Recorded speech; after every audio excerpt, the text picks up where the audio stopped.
Bismillahirrahmanirrahim. Assalamualaikum warahmatullahi wabarakatuh. Perkenalkan, saya Sally Melantika, NIM 226132115, Farmasi UII. Di sini saya akan membahas atau mempresentasikan sebuah materi yaitu antimicobacterial drugs ya, di mana materi ini berkaitan dengan salah satu mata kuliah di farmasi yaitu farmakoterapi 5 yang diampu oleh Ibu Mutiara Herawati. Nah, di sini saya akan sedikit menjelaskan terkait antimicobacterial drugs. Nah, sebelumnya kita akan pahami terlebih dahulu apa itu antimicobacterial drugs. Jadi, antimicobacterial drugs adalah obat-obatan yang digunakan untuk mengatasi penyakit yang disebabkan oleh parasit, yaitu lebih tepatnya yang disebabkan oleh Mycobacterium. Nah, di sini ada 2 jenis yang akan kita bahas, yaitu Mycobacterium tuberculosis dan juga Mycobacterium leprae. Nah, yang pertama kita akan masuk ke obat anti-Mycobacterium tuberculosis. Nah, di sini adalah obat-obatan anti-TBC. Di sini ada first line-nya atau obat-obatan yang harus diberikan pertama kali ya, obat wajibnya lah, obat wajib yang harus diberikan ketika pasien didiagnosa TBC. Yang pertama kali diberikan di sini ada isoniazid dan juga rifampicin. Nah, teman-teman, isoniazid dan rifampicin ini adalah obat kombinasi untuk anti TBC ya, untuk mengatasi TBC ya. Dan memang pemberiannya itu memakan waktu yang cukup lama. Jadi durasi terapi untuk isoniazid dan rifampicin ini sekitar 9 bulan, sangat lama sekali. Oleh karena itu, ditambahkanlah kombinasi yang disebut kombinasi obat ya, yang disebut dengan pyrazinamide. Nah, pyrazinamide ini dia akan dia dapat mengurangi durasi terapi. Jadi yang awalnya 9 bulan bisa menjadi 6 bulan. Nah, isoniazid dan rifampicin ini itu termasuk obat yang wajib atau obat pertama dan utama gitu ya. Lalu kemudian untuk pyrazinamide itu tadi bisa ditambahkan untuk kombinasi agar dapat mengurangi durasi terapi. Dan kemudian ada ethambutol dan juga streptomycin. Di sini kegunaannya adalah untuk mencegah resistensi, untuk mengurangi prevalensi resistensi dari obat-obat TBC ini. Nah, di sini untuk ethambutol dan streptomycin ini dia tidak menambah atau tidak mengurangi durasi terapi gitu ya, dia hanya berperan untuk memperkuat saja supaya obat-obatan yang digunakan tidak mudah resistensi. Nah, isoniazid, rifampicin, pyrazinamide, ethambutol, dan streptomycin ini dalam sebuah terapi TBC itu sering sekali disebut dengan HRZES gitu ya. H itu isoniazid, R itu rifampicin, Z itu pyrazinamide, E itu ethambutol, dan S itu streptomycin. Nah, dari obat-obatan ini apabila tidak memberikan respon yang baik atau terjadi gagal terapi atau mungkin terjadi sebuah resistensi ataupun efek samping yang parah, maka bisa digantikan dengan second line. Di sini second line agent-nya itu ada amikasin, aminosalicilic acid, capreomycin, ciprofloxacin, clofazimine, sikloserin, etionamide, levofloxacin, rifabutin, rifapentin, dan juga ada lagi linezolid gitu. Nah, di sini kita akan bahas satu persatu. Yang pertama tentunya kita akan bahas terlebih dahulu first line agent-nya. Nah, yang pertama adalah isoniazid. Jadi isoniazid ini adalah obat yang bekerja dengan menghambat sintesis dinding sel. Jadi obat ini diaktifkan oleh KAT-G ya, katalase proksidase gitu ya.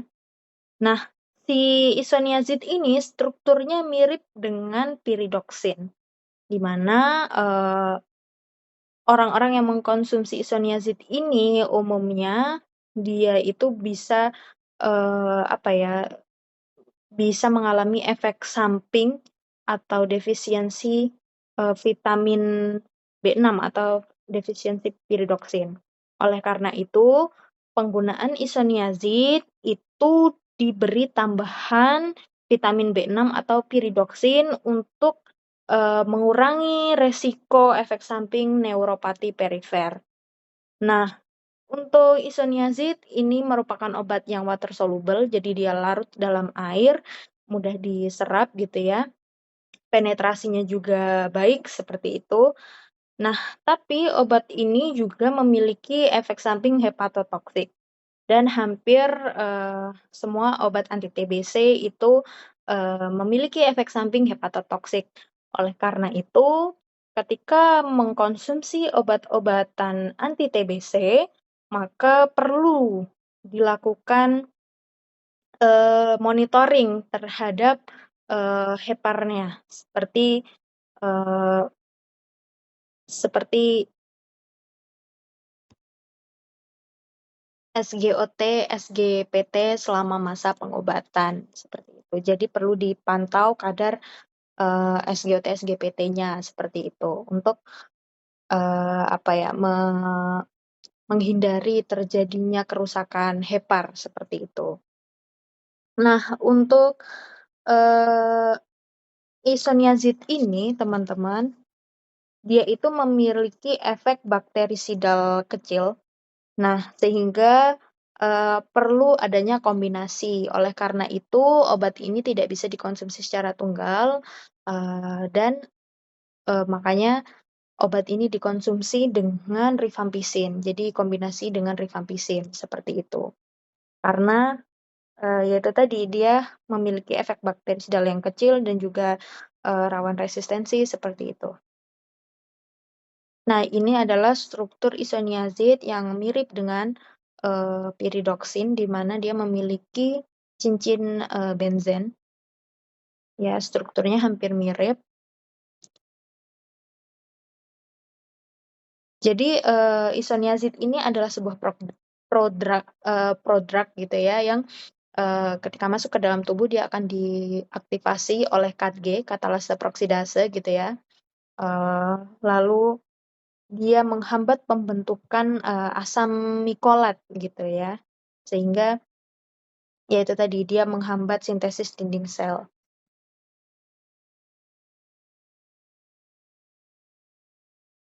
Nah, untuk metabolismenya, dia ketika seseorang yang mengalami asetilator cepat gitu ya, maka eee, kemungkinan dia bisa mengalami hepatotoksik. Namun untuk asetilator yang lambat, dia bisa menyebabkan neuropati.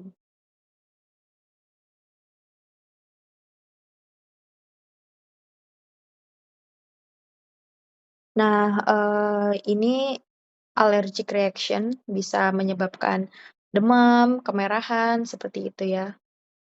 Dan ya tadi untuk toksisitasnya dia dapat menyebabkan hepatotoksis.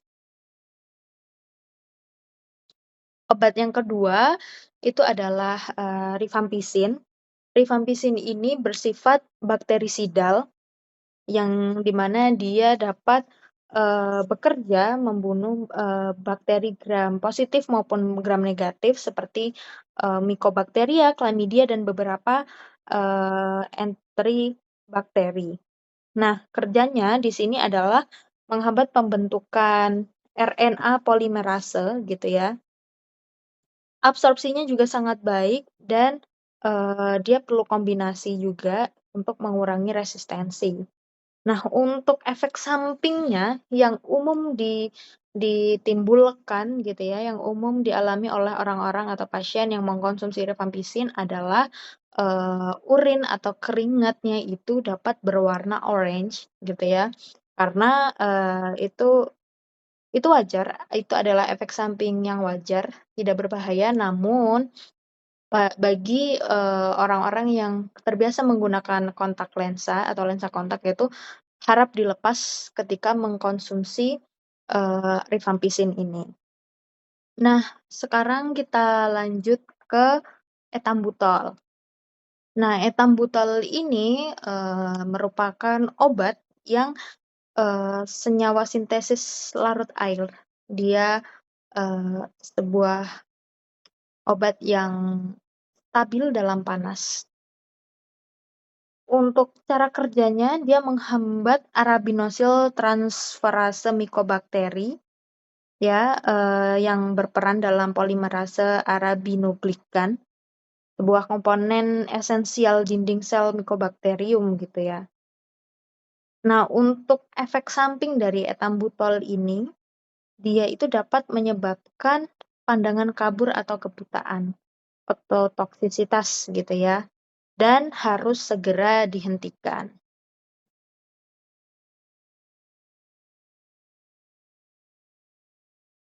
Nah, jadi untuk penggunaannya, dia itu dikombinasikan dengan isoniazid dan juga rifampicin.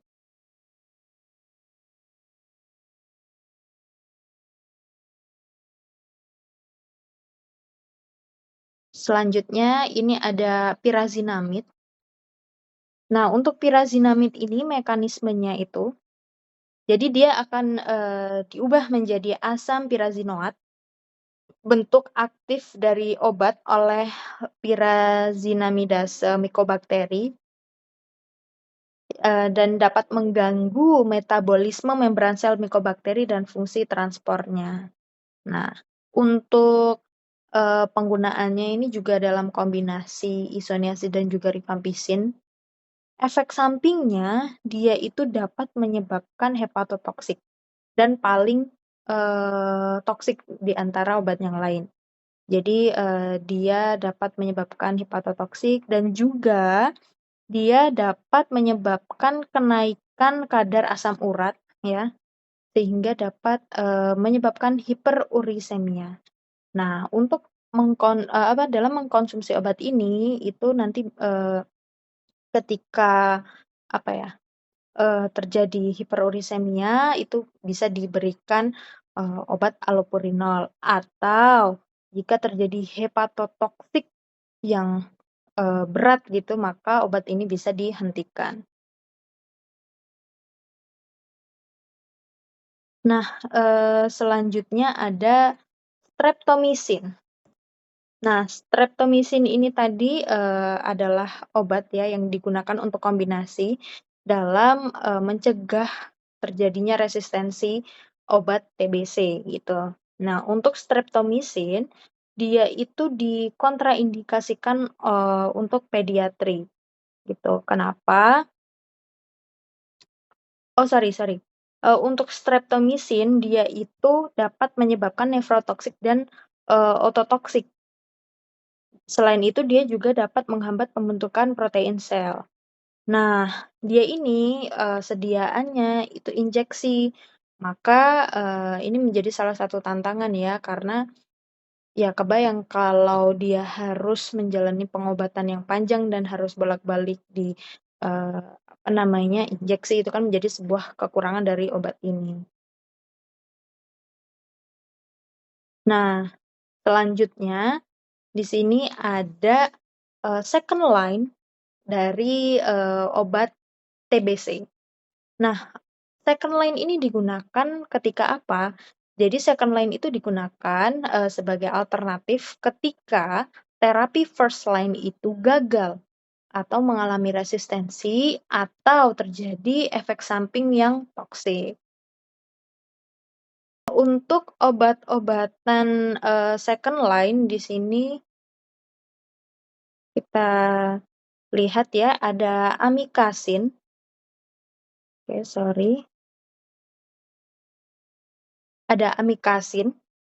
Amikacin ini, golongan aminoglikosida ya, dia itu digunakan untuk mengobati TBC apabila gagal, eee, ketika terapi first line itu gagal atau resisten atau, dan lain sebagainya lah ya. Nah, selanjutnya ada aminosalicilik acid. Dia ini antagonis, sintesis folat gitu ya, dan hanya aktif pada Mycobacterium TBC, tuberkulosis. Untuk efek sampingnya, aminosalicilik acid ini dapat menyebabkan kristal urea, teman-teman. Nah, selanjutnya ada capreomycin. Dia inhibitor sintesis protein, diperoleh dari Streptomyces, capreolus gitu ya, dan sediaannya itu parenteral. Dia juga dapat menyebabkan nefrotoksik dan juga ototoksik gitu ya. Dan selanjutnya ada, clofazimin dan juga sikloserin. Dia ini inhibitor, sintesis dinding sel. Nah, selanjutnya ada ethionamid. Ethionamid ini,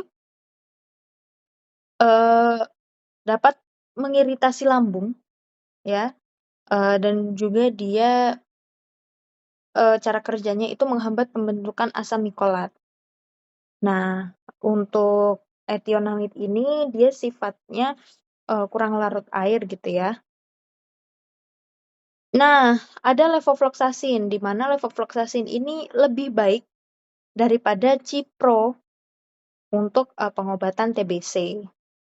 Selanjutnya ada, rifabutin ya, dan, rifapentin. Ini turunan dari rifampicin ya, jadi, mirip sekali dengan rifampicin untuk mekanismenya gitu. Dan yang terakhir ada linezolid. Nah, linezolid ini digunakan untuk, pasien-pasien yang sudah mengalami resistensi, seperti itu.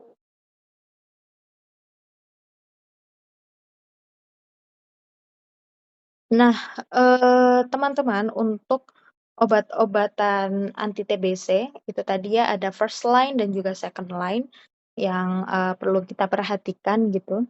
Nah, untuk oh ya, sedikit saya jelaskan bahwa, untuk HRZE kombinasinya itu ya, itu digunakan selama 6 bulan dan, dibagi menjadi 2 fase. Yang pertama fase intensif, di mana HRZE digunakan selama 2 bulan, lalu dilanjutkan dengan HR gitu ya, selama 4 bulan dan dikonsumsi dengan, frekuensi seminggu 3 kali, seperti itu.